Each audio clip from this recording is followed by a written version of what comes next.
You ever really thought about what it takes psychologically to stand completely alone?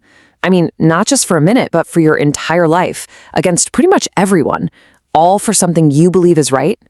Well, that's exactly what we're going to unpack today, through one of the most extreme case studies you can possibly imagine. You know, to really understand what it means to be the one, we first have to get a handle on the many. And for us humans, the pull of the group is, well, it's incredibly powerful. In social psychology, they have a word for this: conformity. It's this deep, almost gravitational need we all have to just fit in, to sync up our thoughts and our actions with the people around us. And hey, it's not a weakness, right? It's literally baked into our social DNA. And there are some really, really good reasons for this.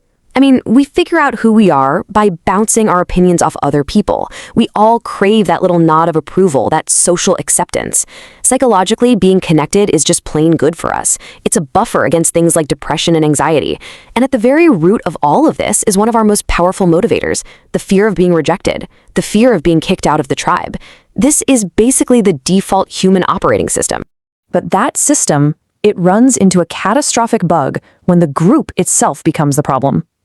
What happens when fitting in means you start losing yourself?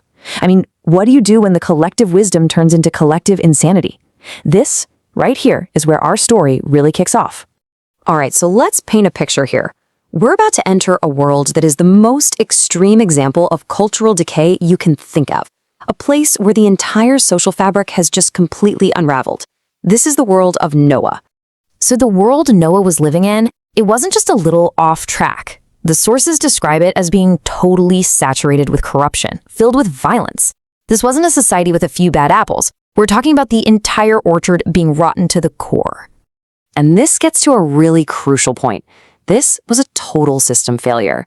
The moral decay was so widespread, so general, as the text says, that the entire system was just hurtling towards collapse. There were no checks, no balances. There was nobody left to say, hey, maybe we should stop. This image, I think, is a pretty powerful way to think about it. Imagine living not just in a city of physical ruins, but in a society of moral ruins. A world with no internal standards, where the culture itself gives you zero support for having any integrity. That was Noah's everyday reality. Okay, so now let's zoom in. From this giant, collapsing world, right down to the one man who stood apart. How does a single person resist the gravity of an entire world pulling them down? This is the psychology of the ultimate outlier. And the sources are crystal clear on this. In an entire generation of people, Noah was the only one who was described as having integrity. Just try to imagine the psychological weight of that. He wasn't just in the minority, he was the minority, a minority of one. A single data point pushing back against an overwhelming society-wide trend. This slide really lays out the psychological battle perfectly.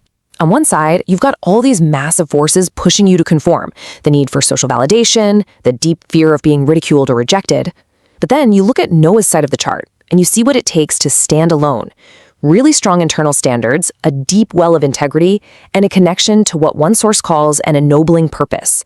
A mission so big, it just transcends the daily pressure to fit in. You know, it might sound totally impossible for one person to stand against that kind of tide, but psychology actually has a name for this. It's called minority influence. It's this fascinating idea that a lone voice or a really small group can actually, against all odds, start to shift the thinking of the majority. But here's the thing, research shows it's not enough to just be different. To actually have an impact, that minority voice has to be incredibly consistent in both word and deed.